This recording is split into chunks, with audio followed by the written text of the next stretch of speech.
Bismillahirrahmanirrahim. Assalamualaikum warahmatullahi wabarakatuh. Innal hamdalillah nahmaduhu wa nasta'inuhu wa nastaghfiruh wa na'udzu billahi ta'ala min shururi anfusina wa min sayyiati a'malina. Man yahdihillahu fala mudilla lahu wa man yudlil fala hadiya lahu. Asyhadu an la ilaha illallah wahdahu la syarika lah wa asyhadu anna Muhammadan 'abduhu wa rasuluh. Qala Allahu tabaraka wa ta'ala, ya ayyuhalladzina amanu taqullaha haqqa tuqatih wa la tamutunna illa wa antum muslimun. Alhamdulillah, bersyukur kita kepada Allah Rabbuna tabaraka wa ta'ala yang telah memberikan kepada kita kenikmatan berupa kesehatan, kenikmatan berupa waktu yang luang, sehingga kita bisa duduk di majelis ilmu, diawali dengan melaksanakan salat subuh berjamaah. Ini adalah kenikmatan yang Allah Subhanahu wa ta'ala berikan kepada kita dan tidak diberikan kepada semua orang. Ma'asyiral muslimin rahimani wa rahimakumullah. Insyaallah pada pagi yang barokah insyaallah ta'ala kita akan membahas sebuah tema tentang fitnah harta. Rasulullah sallallahu alaihi wasallam pernah bersabda di dalam sebuah hadisnya, inna likulli ummatin fitnah wa fitnatu ummati al-mal. Setiap umat itu ada ujian masing-masing, dan ujian bagi umatku, kata Rasul sallallahu alaihi wasallam, adalah ujian harta. Subhanallah. Rasul sallallahu alaihi wasallam mengatakan bahwasanya harta adalah ujian, dan realita mengatakan bahwasanya betapa banyak kita tertipu, terfitnah dengan harta yang kita miliki. Pernah kita mendengar ada saudara kandung saling membunuh hanya karena rebutan apa? Harta, rebutan warisan. Ada teman baik pada awalnya, rekan bisnis, kemudian saling menjatuhkan, bahkan waliyadzubillah saling, kalau di pasar itu saling apa, nang dukun itu apa, santet, masya Allah, hanya untuk apa, harta, mencari harta agar hartanya banyak, kaya. Fitnah besar. Allah Subhanahu wa ta'ala berfirman di dalam surat Al-Munafiqun ayat yang ke-9.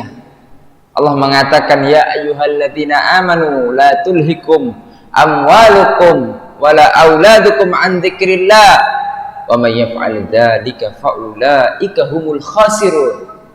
Wahai orang-orang yang beriman, janganlah kalian terkecoh, tertipu dengan harta-harta kalian dan anak-anak kalian, karena anak bagian dari harta. Tertipu, terkecoh dengan harta dan anak-anak sehingga lalai dari mengingat Allah Rabbuna tabaraka wa ta'ala. Jika kita melakukan yang demikian, yaitu lalai terhadap Allah hanya untuk kepentingan anak-anak kita, harta-harta kita, maka kita menjadi orang-orang yang khasirun, yaitu orang-orang yang merugi. Subhanallah.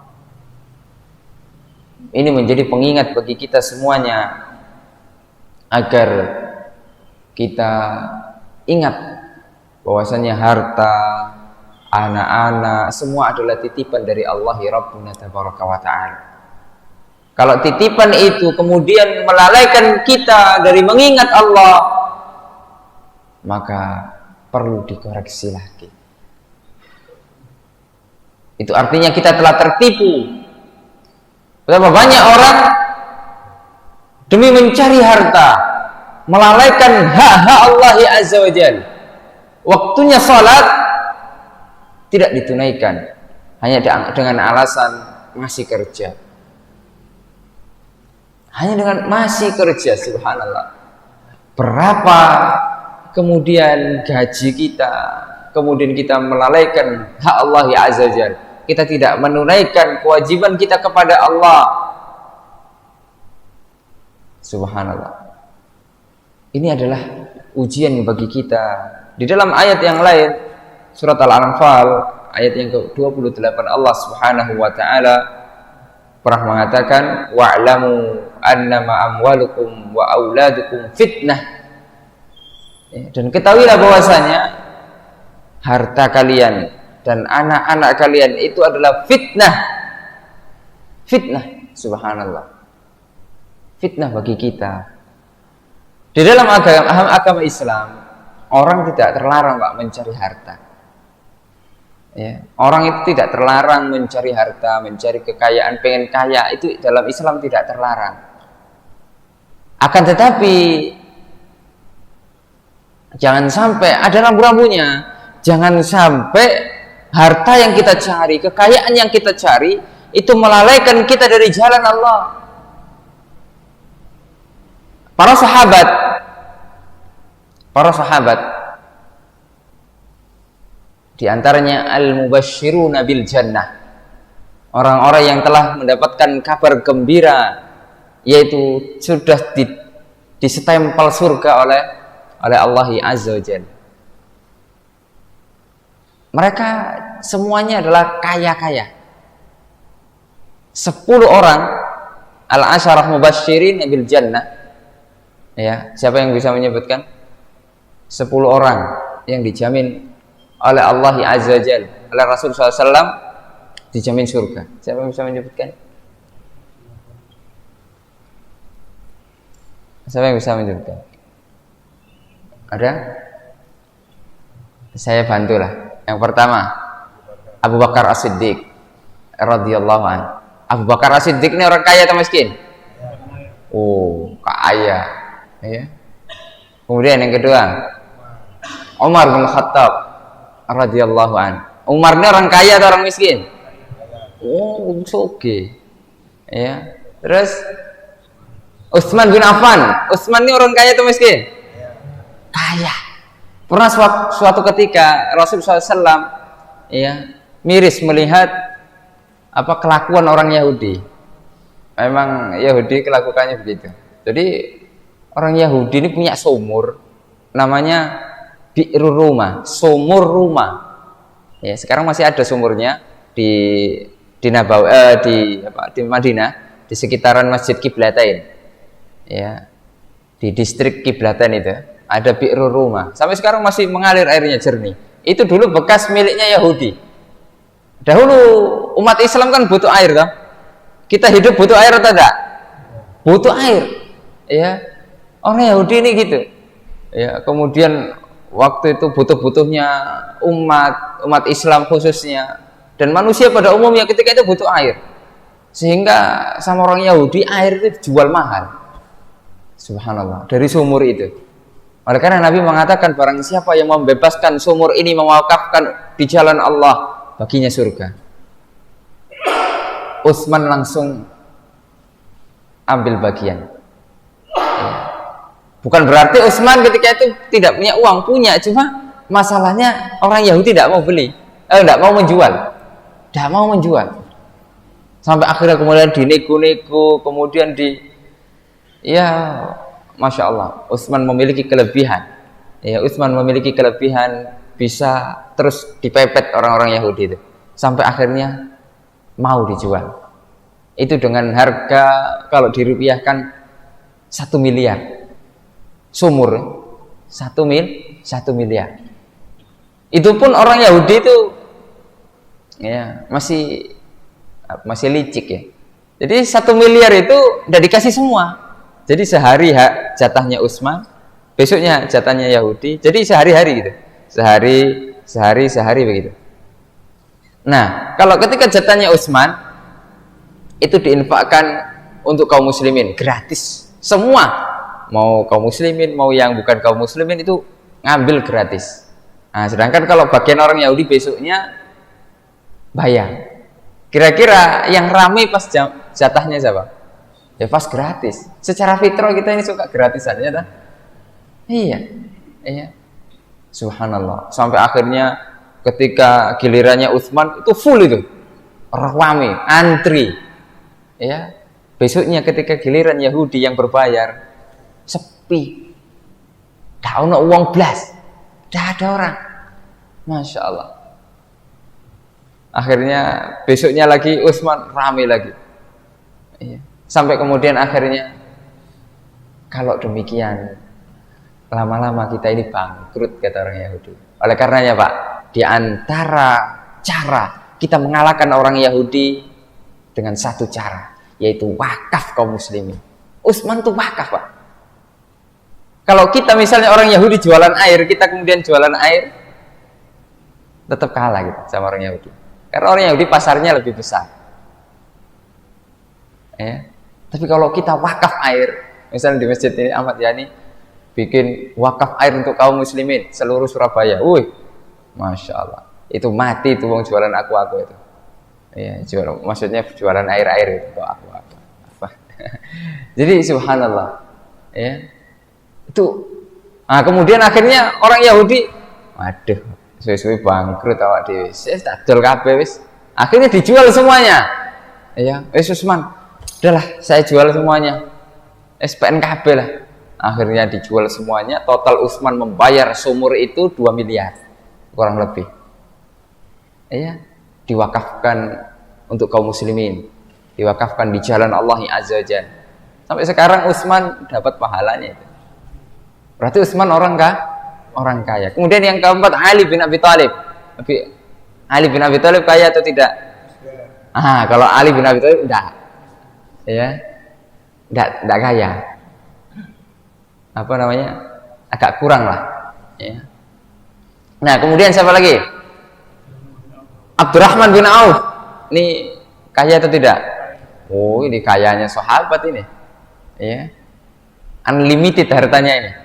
Ya. Orang cerdas luar biasa. Ya. Jadi kalau ya kita belajar kekayaan itu, coba baca sirahnya Abdurrahman bin Auf. Abdurrahman bin Auf ketika datang ke Madinah itu tidak bawa apa-apa. Tidak bawa apa-apa, Pak. Ya. Ada seruan hijrah dari Rasulullah SAW, ya, dari Allah ya Rabbuna tabaraka ta'ala, ayo hijrah semuanya. Ya, ditinggalkan hartanya, ditinggalkan istrinya, anak-anaknya, subhanallah. Hanya membawa seorang diri. Kemudian orang-orang muhajirin, karena Abdurrahman bin Auf termasuk di antara muhajirin, dipersaudarakan dengan salah satu dari orang Ansor. Ya. Kemudian orang Ansor tersebut memiliki 2 istri. Ya, 2 istri, kemudian memiliki kebun yang luas. Sampai kemudian ditawarkan kepada Abdurrahman bin Auf. Abdurrahman bin Auf, saya ini punya 2 istri. Coba kita kan bersaudara, gitu ya. Jadi kita separuh-separuh. Ya, saya punya 2 istri. Ya, cobalah lihat mana yang kiranya kamu cocok. Saya akan ceraikan 1, buat kamu 1. Saya punya kebun, taruhlah misalnya 100 hektar. Ya, 50-50. Ya, kalau kita gimana, Pak? Kalau kita dikasih seperti itu, ya, mau atau enggak nolak? Kira-kira mau atau enggak nolak? Gimana tuh? Dikasih istri, ya, dikasih istri, kemudian dikasih kebun, taruhlah 50 hektar. Kira-kira gimana itu? Ya. Ya insya Allah Ustaz, saya tidak nolak Ustaz. Ya iya, fitrahnya manusia gitu. Ustaz pun dikasih gitu, tidak nolak lah. Masa nolak? Tapi Abdurrahman bin Auf tidak mau, Pak. Tidak mau. Sudah Ustaz, sudah cukup. Tidak mau saya. Ya. Kenapa begitu? Abdurrahman bin Auf jadi orang Mekah itu, orang Mekah, ya, itu apa namanya? Kebiasaannya sehari-hari, mata pencahariannya itu apa orang Mekah itu? Kira-kira apa? Berdagang. Berdagang, Pak. Kalau orang Madinah apa? Berkebun. Jadi Abdurrahman bin Auf kemudian dikasih kebun, ini tidak cocok. Gak biasa megang pacul, megang arit, mupuk, tidak biasa. Tidak biasa. Kemudian ngemesi dan lain sebagainya, tidak biasa. Terus biasa dodolan, jual beli, tawar menawar dan lain sebagainya. Sampai akhirnya udah cukup, kamu tunjukkan di mana pasar. Subhanallah. Pelan-pelan sampai akhirnya kemudian naik lagi. Ya. Subhanallah, luar biasa. Abdurrahman bin Auf, kemudian siapa lagi? Thalhah bin Ubaidillah. Thalhah bin Ubaidillah. Ya. Ini kaya atau bukan? Kaya ini. Ya, Thalhah ini kaya. Siapa lagi? Sa'ad bin Abi Waqqas. Sa'ad bin Abi Waqqas kaya atau tidak? Ini kaya ini. Ya, kemudian siapa lagi? Zubair bin Awam. Zubair bin Awam. Ya. Lihat. Zubair bin Awam itu punya istri 4. Punya istri 4. Ada di sini bapak-bapak punya istri 4. Ya, insyaallah ya. Jadi Zubair bin Awam ini punya istri 4. Toh kemudian beliau wafat. Nah, toh ada warisan kan? Ada warisan. Jadi warisan istri ya ketika ditinggal suami ya masih ada anak-anak dan sebagainya, itu hanya dapat 1/8. Ya, kalau kita belajar ilmu waris 1/8. Ya, 1/8. Itu pun masih dibagi 4 karena istrinya 4. Ya. Antum tahu berapa dapatnya itu? Berapa dapatnya masing-masing istri? 80 juta dinar. Atau dirham, afwan. 80 juta dirham. Sekarang kalau satu dirhamnya taruhlah 10.000 atau 15.000 kali 80 juta. Piro kira-kira. Ya. Itu per istrinya dapat segitu. Berarti kaya atau tidak itu? Kayanya luar biasa. Ya. Kaya luar biasa. Zubair bin Awam. Kemudian siapa lagi? Sa'ad bin Zaid. Ya. Subhanallah. Itu semua 10 orang yang dijamin oleh Allah Subhanahu wa taala melalui lisan Rasulullah SAW, ya. Hanya satu yang kurang mampu, yaitu Ali bin Abi Thalib. Semuanya kaya-kaya. Akan tetapi apakah kekayaan mereka itu melalaikan mereka dari jalan Allah? Tidak. Tidak sama sekali. Tidak sama sekali. Justru kekayaan mereka untuk membantu agama Allah. Subhanallah. Luar biasa. Sehingga mereka diamanai harta. Akan tetapi digunakan harta tersebut di jalan Allah Subhanahu wa taala. Oleh karenanya kita contoh para sahabat. Ya, kita contoh para sahabat itu. Sekarang kita baru diamani harta sedikit sudah goyang. Dulu sebelum kaya gitu ya, masya Allah, sholat rajin, berjamaah rajin, kemudian baru dapat jabatan, baru naik sedikit, ya, baru jadi kepala apalah gitu kan, seksi apa gitu, kemudian gak ketok mana di masjid, loh kemana ini, ya, kemudian ditanya sama temannya, ya akhi, kok sekarang enggak pernah kelihatan ini subuh ini, ya, kita kan husnudzon, mungkin subuh di tempat lain gitu kan. Wah, ternyata kesibukan ini membuat saya ini subuh itu selalu duha gitu ya. Jadi subuhnya itu duha, jadi subhanallah. Baru cuma dikasih amanat seperti itu sudah terfitnah. Ya. Sedangkan para sahabat lihat, ya, generasi terbaik di umat ini, ya, infaknya luar biasa, kemudian sholatnya juga, sampai para sahabat itu dalam sebuah hadis disebutkan ngadu ke Rasul SAW. Rasulullah SAW mengatakan, ya, menceritakan keadaan para sahabat, zahaba ahlud dusur bil ujur, ya. Jadi orang-orang kaya itu mereka lebih banyak dapat pahala gitu loh. Ya.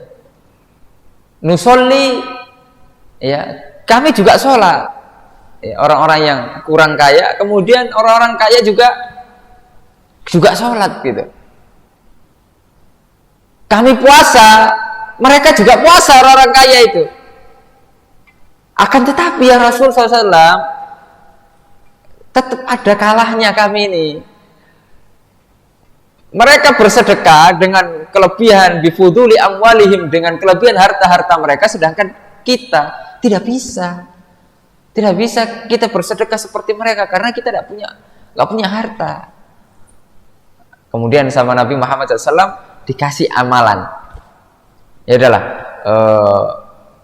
zikir ini itu adalah sedekah, kemudian zikir ini juga sedekah. Jadi amalkanlah, ya, sehingga pahalanya sama dengan orang-orang yang bersedekah dengan hartanya.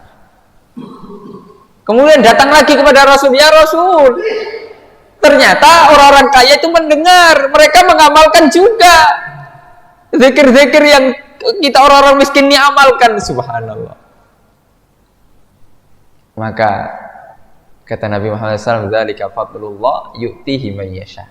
Itu adalah karunia Allah, ya, yang diberikan kepada orang-orang yang dikehendaki oleh Allah Azza wa Jalla.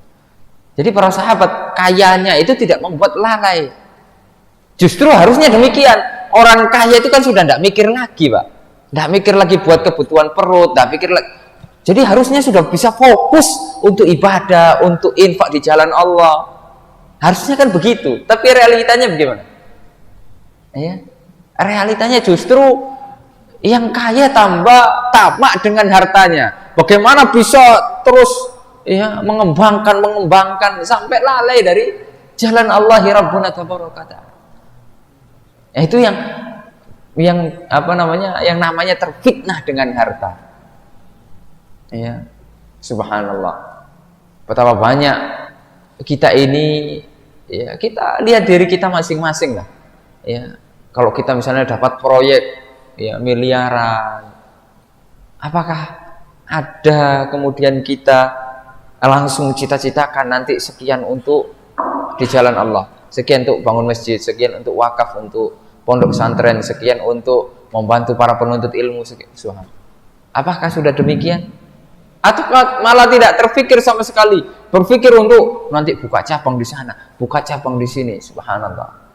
Bukan berarti tidak boleh. Bukan berarti tidak boleh. Jadi kaya di dalam Islam, mencari kekayaan di dalam Islam itu sama sekali tidak terlarang. Ya.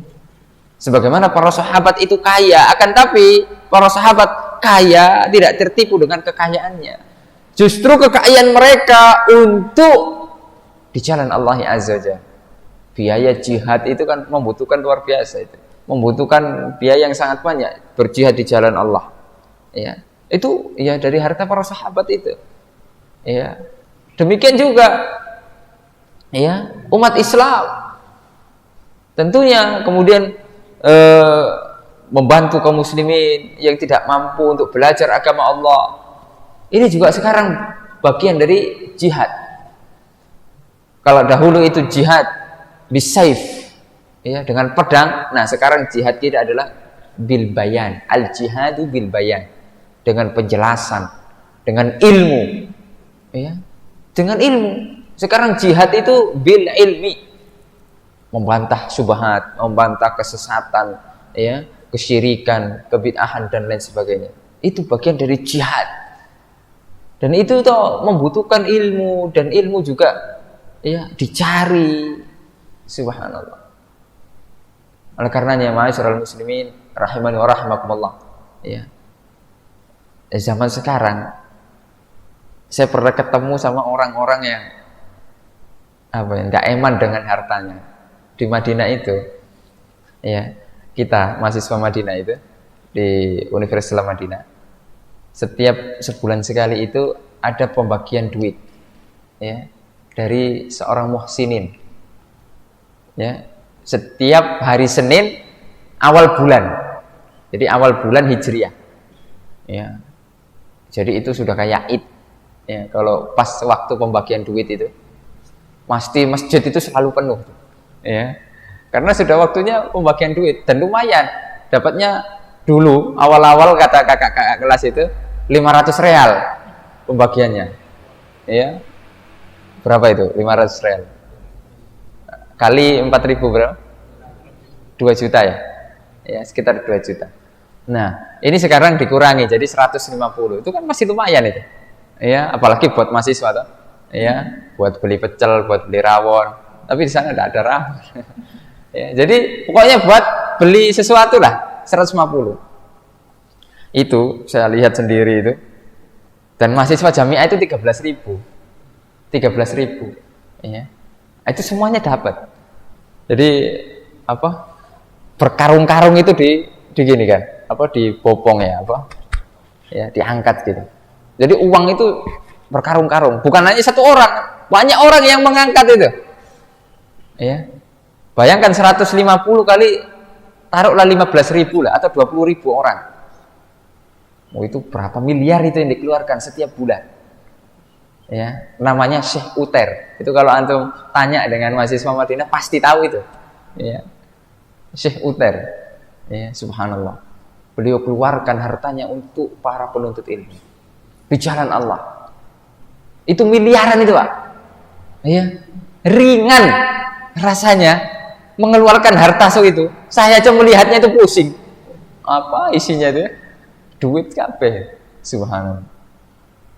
Luar biasa. Bagaimana kemudian juga di antara ya pemerintahan Arab Saudi itu begitu. Ya. Kalau di Arab Saudi sana belajar itu kan gratis. Bahkan ono sangu nih. Ya. Kalau di Indonesia kira-kira gimana? Ya.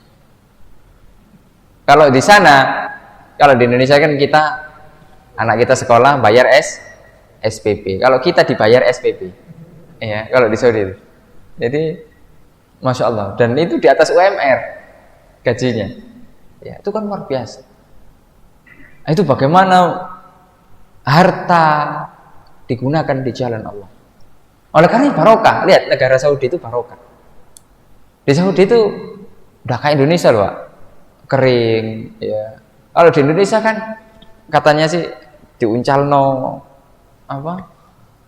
Ya kayu cukul. Ya. Tongkat pun bisa cukul sebenarnya. Ya. Subhanallah. Kemudian ditanami emas, cukul juga. Ya, cukul malinge. Ya. Jadi subhanallah, di Indonesia ini subur. Ya. Akan tapi ya beginilah realita negara kita. Ya. Dan kita terus berdoa kepada Allah, semoga Allah Subhanahu wa taala memberikan yang terbaik gitu kan. Tapi kalau lihat realita di sana, itu barokah. Negaranya ya mungkin tidak sebesar kita, tapi juga penduduknya tidak sebanyak kita, tapi barokah. Ya, karena tidak melalaikan hak-hak Allah Azza wa Jalla. Jadi hartanya tidak menjadi fitnah. Kalau sekarang harta ini kita ini menjadi fitnah. Jadi berat bagi kita, tidak barokah. Yang penting kan sekarang itu harta itu barokah. Walaupun sedikit tapi barokah. Kita nikmati. Betapa banyak kita ya, gajinya banyak. Ya, ada di antara sebagian orang itu gajinya banyak, Pak. Per bulan itu bisa sampai mungkin 100 juta. Akan tapi habisnya 100 juta juga. Bahkan masih kurang. Ya, karena tidak barokah. Karena ada harta haram yang ada di dalam sana. Karena ada kedzaliman-kedzaliman yang ada di dalam sana. Ya. Jadi subhanallah. Ayo, kita cek ya.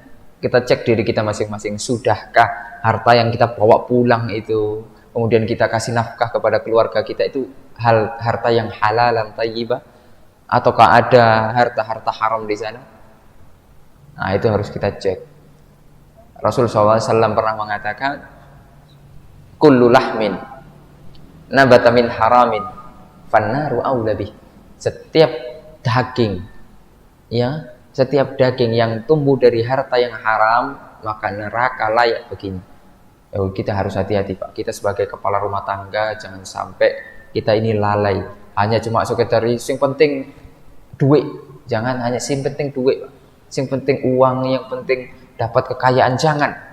Ya, semuanya akan dihisap oleh Allah, semuanya akan dimintai pertanggungjawaban oleh Allah Rabbuna tabaraka wa taala.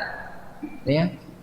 Jadi harus hati-hati kita sebagai kepala rumah tangga, kita yang menafkahi anak kita, kita yang menafkahi istri kita. Ya, harus hati-hati. Jangan sampai hanya sekedar kita pengen dilihat kaya oleh orang, kemudian kita menghalalkan segala cara. Ketika itu harta menjadi fitnah bagi kita. Menghalalkan segala cara untuk meraih harta. Tidak boleh kita menghalalkan segala cara. Ya. Kita harus tempuh cara-cara yang halal. Ya. Tidak boleh Pak. Ma'asyiral muslimin rahimani wa rahimakumullah. Ya. Jangan sampai harta itu ya melalaikan kita dari jalan Allah Rabbuna tabaraka wa ta'ala. Ya. Sebagaimana dahulu ya mungkin kita juga pernah lah melihat, menemui di sekitar kita orang-orang yang ringan untuk mengeluarkan hartanya di jalan Allah. Ya, itu kita minta istiqamah. Kita harus minta istiqamah. Ya. Jangan jadikan harta itu di hati kita. Cuma harta cukup di tangan kita. Sehingga ketika kita ya mengeluarkannya di jalan Allah, ya, mengeluarkannya di jalan Allah, maka kita tidak tidak ambil pusing itu, sudahlah, ya. Ini sesungguhnya harta yang kita keluarkan di jalan Allah itulah yang akan menemani kita nanti.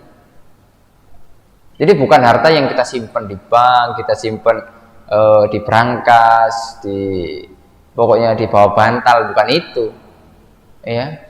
Di dalam lemari, bukan itu. Tapi yang kita sedekahkan, yang kita infakkan di jalan Allah, itulah yang hakikatnya yang akan menemani kita. Yauma la yanfa'u malun wala banun illa man atallaha biqalbin salim. Pada hari yang tidak ada harta dan anak-anak yang akan memberikan manfaat kecuali orang-orang yang datang menemui Rabb-nya, menemui Allah Subhanahu wa taala dengan membawa hati yang bersih dari berbagai macam noda-noda kesyirikan, ya, kebid'ahan dan kemaksiatan-kemaksiatan. Subhanallah. Ya, termasuk di antara orang-orang yang membawa amalan saleh. Ya. Dalam sebuah hadis Rasulullah SAW mengatakan yatba'ul janazata salasun. Jenazah ketika mati itu diikuti oleh 3 hal. Di antaranya adalah maluhu, hartanya. Ya. Misalnya kita punya mobil, kita diantar dengan mobil kita ke pemakaman. Apakah mobil kita ikut dikuburkan atau pulang? Ya pulang. Dah mungkin mobil kita dikuburkan juga, tidak muat. Ya. Tidak muat. Fayarji'u tsunani. Ya. Jadi 3 hal itu ada, ya, maluhu wa ahluhu wa amaluhu. Hartanya, keluarganya, dan amalannya. Kemudian kata Nabi, fayarji'u tsunani, 2 akan pulang. 2 akan pulang lagi, yaitu keluarga kita akan pulang, harta kita juga akan pulang. Ya. Meskipun kita punya anak kesayangan, punya istri-istri kesayangan, dah mungkin istri kita, anak kita itu mau menemani kita dalam kuburan. Ya. Kira-kira ada yang mau nggak kira-kira? 1 jam saja ikut dikuburkan. Mau enggak? Dah mau Pak. Pasti mereka akan pulang. Walaupun itu kita sudah biayai mungkin dari kecil sampai mungkin sudah besar, kita sangat sayang, itu tetap gak mau. Pulang mereka. Ya. Kemudian yang wahid yang akan setia menemani kita Pak, amaluhu, amalan kita. Itulah duduknya kita di majelis ilmu, ya, sedekah yang kita infakkan di jalan Allah, ya, bagaimana amalan saleh yang telah kita lakukan, salat berjamaah kita, bagaimana kita berbuat baik kepada manusia, itulah yang akan menemani kita. Oleh karena sebelum kita wafat, sebelum kita dicabut nyawanya oleh Allah, kita perbanyak bekal, ya, Di antaranya adalah kita pandai mengolah harta untuk kita gunakan di jalan Allah Azza wa Jalla. Jadi berpikirlah mulai sekarang bagaimana harta kita ini bermanfaat di jalan Allah Azza wa Jalla. Ya. Jadi berpikir agar harta kita ini kekal. Ya. Orang yang cerdas tidak hanya ingin kaya di dunia, tapi ingin kekayaan yang ada di dunia terbawa sampai ke akhirat nanti. Itu semuanya diinfakkan di jalan Allah Subhanahu wa taala. Ya. Oleh karenanya ma'asyiral muslimin rahimani wa rahimakumullah, ya, kita lihat diri kita. Ya, kita lihat diri kita, kita periksa diri kita. Ya, sudahkah kita berusaha untuk berjalan menuju ke sana, yaitu kita gunakan harta kita di jalan Allah, atau masih berat rasanya ya untuk mengeluarkan ya beberapa rupiah saja sangat berat ya, karena fitrah manusia itu diantaranya adalah kikir, asyuh ya, asyuh yaitu memiliki sifat kikir ya, sifat kikir. Oleh karenanya kita harus perbaiki, kita harus terus ngaji agar ilmu yang kita dapat ini bisa merubah diri kita ya, karena dengan ilmu semuanya akan mudah kita lakukan dengan izin Allah Rabbuna tabaraka wa ta'ala. Sampai jam berapa ini? Zuhur. Nanti kalau tidak ada batasnya ya lewat terus nanti ya. Baik. Mungkin itu saja yang bisa disampaikan ya, kurang lebihnya mohon maaf ya. Sebelum kita tutup mungkin kita ada beberapa hadiah ya, mungkin ada tanya jawab